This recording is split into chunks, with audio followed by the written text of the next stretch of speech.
Right, it's Friday afternoon and I don't need to see the comments over the course of the weekend, so let's get the popcorn out and let's go for a fiery video.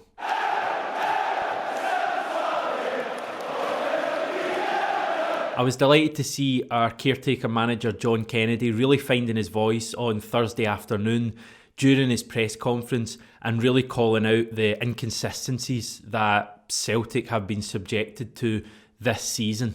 Kennedy was speaking about the delay in the SFA dishing out a punishment to Rangers players who broke COVID protocols away back in the middle of February. I'll go in more depth into exactly what's happened here and how it translates to what happened at a couple of other clubs, including Celtic, earlier on in the season. But first of all, just to get what Kennedy said on the video. I don't understand why there's such a delay. Players played against us who probably should have been banned. It's something I think should have been dealt with a hell of a lot quicker to remain consistent with all the other decisions that have happened. So what is John Kennedy actually talking about? Well, his comments relate to the misdemeanours of 5 Rangers players, including Calvin Bassey and Nathan Patterson.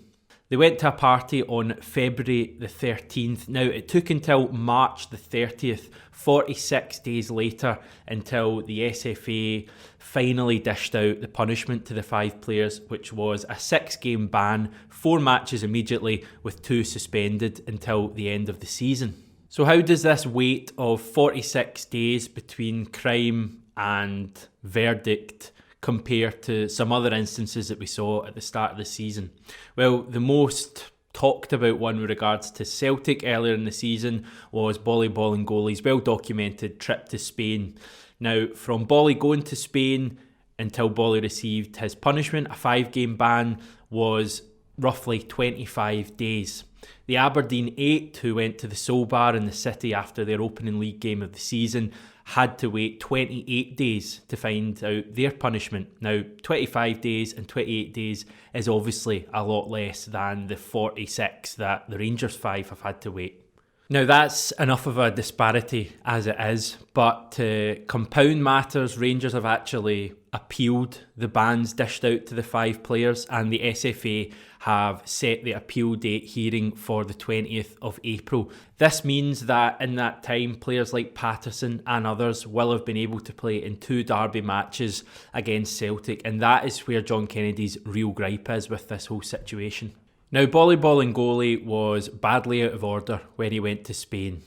To Celtic's credit, they didn't shy away from that at all. We effectively cut Bolly Bolingoli adrift immediately. Remember, we sent out that stinging statement hours after the story had broken. We then didn't play Bolingoli again. He left the club. He almost certainly will never play for the club again. On top of that, he received the ban from the SFA further down the line. On top of that, Celtic had to sit out 2 important league games right at the start of the season, as per directed by First Minister Nicola Sturgeon. She also said that Aberdeen shouldn't play in this time frame. That was again accepted by Celtic in the main at the time. To be fair, there was not much else we can do, but the frustration from many Celtic fans now is that that hasn't happened across the city at Rangers when they had a very similar incident with these 5 players, and also an almost identical issue a few months earlier with George Edmondson and Jordan Jones going to a party. Reading between the lines, you have to actually question who is in charge here. Is it Rangers or is it the SFA? And when you hear Steven Gerrard making comments like saying that the club are in talks with the SFA over a date, that feeling of Rangers being in charge isn't really stemmed at all. Gerrard also had some really daft, crazy comments to make about Nathan Patterson when he suggested that the SFA should be more lenient towards the player because he is one of the brightest prospects ever. Yes, really. The Rangers boss was at it again on Friday as he tried to muddy the waters of the whole situation by bringing up Celtic's issue of going to Dubai, something that was talked about on every single platform, including on Celtic channels, and rightly derided on Celtic channels like this one. Gerrard knows what he's doing. He's bringing up another issue, point scoring, muddying the waters. If we wanted to do the same, we could bring up those terrible celebrations when thousands of Rangers fans went to George Square, or Rangers players mixed with their fans after winning the league. The point is that John Kennedy was keeping his point very simple, and he was pointing out that the difference, the disparity in the dates it's taken for players to be punished for COVID offences from the Celtic players and the Aberdeen 8 to the current situation with the Rangers 5 is very different. And he was calling out that disparity, and he was calling for more consistency. That's it.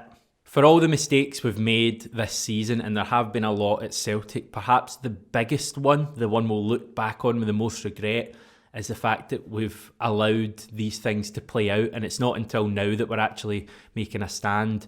Neil Lennon did it earlier in the season, around January time, when he came back off his 2-week quarantine, but he did it in the totally wrong way, and he wasn't taken seriously as a result. John Kennedy is just the second person to actually do this, and I thought John Kennedy was bang on, but you've got to ask yourself what the Celtic board are doing. Why has this not been commented on? This clear unfairness been commented on all season so far. Sadly, the only fight Celtic seem to have shown in the boardroom this season has been against their own support. That's something that's going to have to change when Dominic Mackay comes in. He's got a lot on his plate, but I really hope that one of the first things he wants to do is set his stall out and get Celtic back to being a force to be reckoned with, and not just taking nonsense like this that the support have had to be subjected to this season.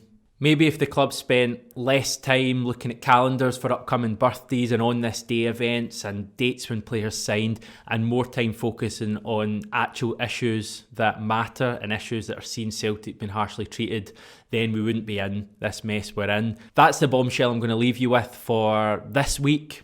We're back tomorrow with the post-match live reaction to the Livingston game. We'll also have a video going out on Sunday as well on the Europa League next season. Stay tuned. Remember to subscribe to the channel if you've not done it yet, and we'll speak to you soon.